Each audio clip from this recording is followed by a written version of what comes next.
Hello guys, I'm Gleba Kitty ပါ Kitty ကတော့ဒီနေ့မှာကတော့တစ်သားအိမ်လှလှလေးတွေကိုတော့ပြပေးမှာပဲဖြစ်ပါတယ်မြန်မာမှုပုံစံလေးတွေနဲ့တောရလေးတွေမှာစောက်လေးထောက်တာရှိရဲ့အိမ်ပုံစံမျိုးလေးတွေ Kitty ဒီနေ့မှာတော့တော့ပြပေးမှာဖြစ်ပါတယ်စိတ်ဝင်စားတယ်ဆိုရင်ဗီဒီယိုလေးကိုအဆုံးထိကြည့်ပေးကြပါကဲဒါဆိုလို့ရှိရင် Kitty တို့သွားလိုက်ရအောင်အရင်ဦးဆုံးနေနဲ့ IG ထည့်ဖို့အတွက် Kitty တို့မီနူထဲဝင်ပါမယ်ဒါပြီးရင် Kitty တို့ propose တဲ့ကိုဝင်ပေးပါမယ်ဒါဆိုရင် script file propose id ဆိုပြီးဒီမှာပါမယ်ပေါ့နော်အဲ့မှာ Kitty တို့တစ်ချက်နှိပ်ပေးပါပြီးလို့ရှိရင် Kitty တို့ထည့်မယ်ပေါ့နော်ကနန်း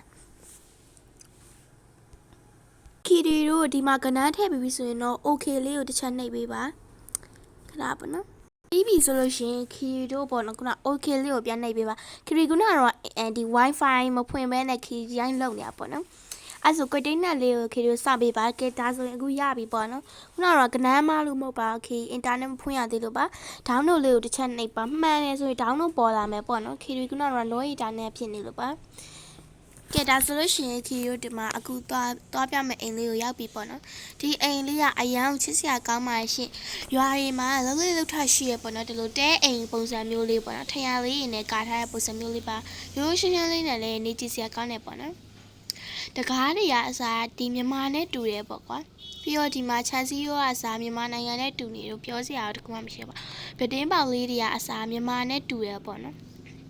လောက်ထားတဲ့သူကလည်းမြန်မာလို့ပဲကျွန်မထင်တယ်ပေါ့နော်ဒီမှာထိုင်ကုန်လေးတွေလည်းရှိမယ်ထိုင်ကုန်ကဒီကထိုင်လို့မရဘူးပေါ့နော်ဒီကအသားတက်လောက်ထားတာထိုင်ကုန်လေးတွေကစမြန်မာနိုင်ငံမှာပုံစံမျိုးလေးပေါ့နော်ဒီမှာဆိုလို့ရှိရင်လည်းဖွင့်လို့ရမယ်ဒီမှာထိုင်ပြီးတော့ကြည့်လို့ရမယ်ကွာ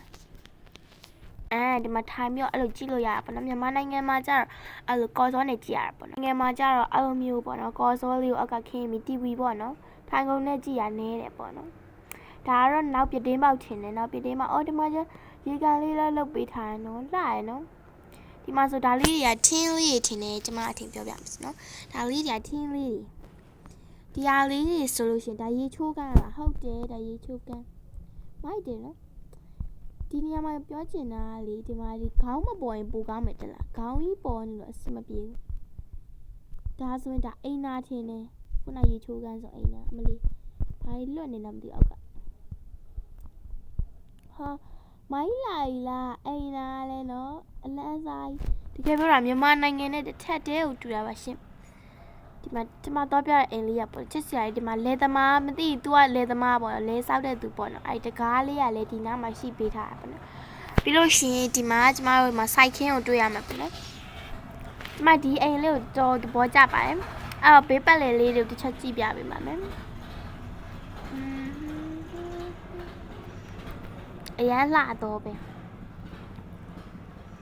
အရန်လှ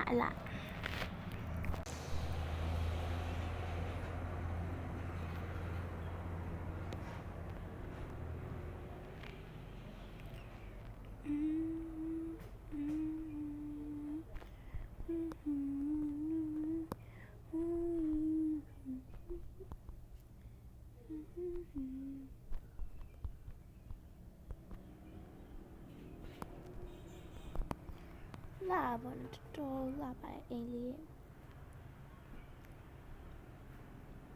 ဒါကတော့အိမ်ကို intro လေးဝင်ပြတာဖြစ်ပါတယ်အိမ်ကဘလောက်လာကြောင်းပေါ့နော်ဒီမှာအိတ်ခမ်းကျမကမသွားမိလိုက်ပါဘူးဒီမှာအိတ်ခမ်းလေးကမိုက်တယ်ပေါ့နော်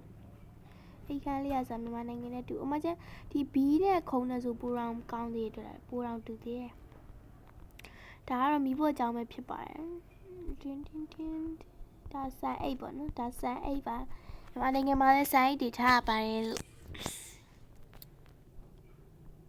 ဝေါမိုက်တယ်ကွာမိုက်တယ်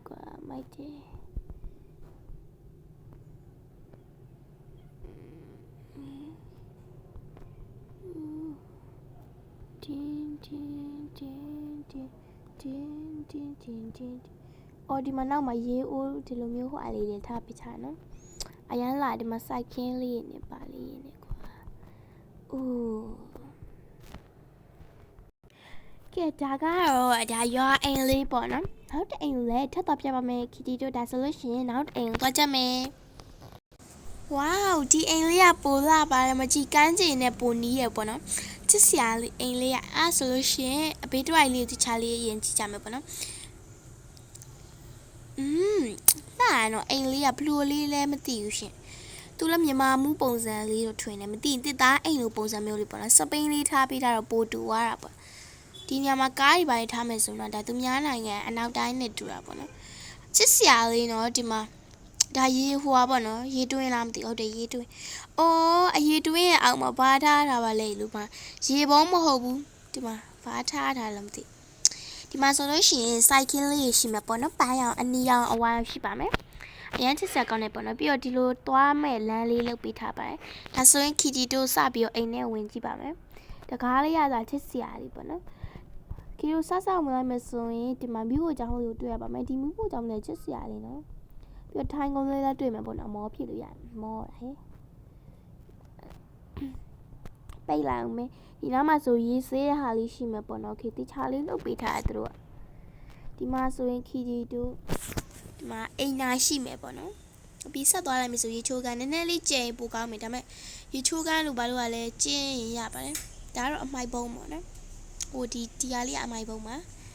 ဒီတက်ဆိုအပေါ်တစ်ချက်တက်ကြည့်မယ်နော်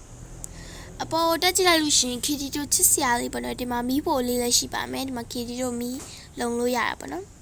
ဒါပဲညာဒါရုံးကန်းထင်တယ်ဟုတ်တယ်ဒါကကြတော့ခီတီတို့အိတ်လို့ရပါတယ်ooh sleeping အဲ့ရအကြီးမှာပေါ့နော်ခီတခါမှမအိပ်ဘူးဟဲ့ရမ်းလာနော်ချစ်စရာလေးနီးချစ်စရာလေးပေါ့နော်ခီတီတို့အော်ငါဖွင့်ရပရမှာဒီမှာတော့ခီတီတို့ဒီမှာစားတွေဘာဖတ်လို့ရမယ်ပေါ့နော်ခီတီတို့တခြားလေးလုပ်ပေးတယ်ဒီတကားပဲကြိုက်လို့တကားကတော့ခီတီတို့ဒီလုံနေကြပေါ့ကိုရီးယားဘာမှာတကားတွေဘာဖွင့်ပေးလို့နေကြအဲ့လိုပန်းအိုးလေးလာနော်ဘယ်လိုလုပ်ထားလဲမသိချစ်စရာလေးနောက်တစ်ခါရှိအောင်နော်ဒီရပါလေအော်ဟုတ်တယ်ဒါဆိုခီရောအောက်ဆင်းပါမယ်မာခီတခြားပြပေးထားရပေါ့နော်ဒီမှာဟိုဟာလေးလည်းရှိပါတယ်ဒီဟောလုံးဝင်းနေ့မှာအမတ်တရလို့ရွှေဖြုံသီးတရေရုပ်လေးပေါ့နော်အဲ့ဒါလေးရှိပါတယ်အိမ်လေးကတော့နည်းနည်းကျင်းတဲ့ထဲမှာပါပါတယ်ဒါပေမဲ့အပြင်ပိုင်းကြည့်ရင်တော့ချစ်စရာလေးပေါ့နော်သူ့နေရာနဲ့သူကတော့အပြည့်စုံရှိရပေါ့နော်လှပါတယ်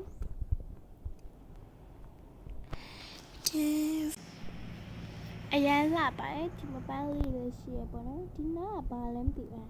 သူတော့မသိဘူးပေါ့နော်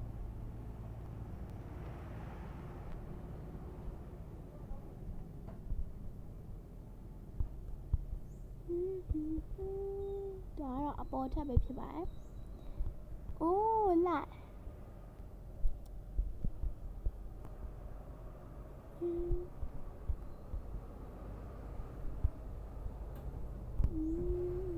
ကတော့မိဖို့ကြောင်းလေးပါ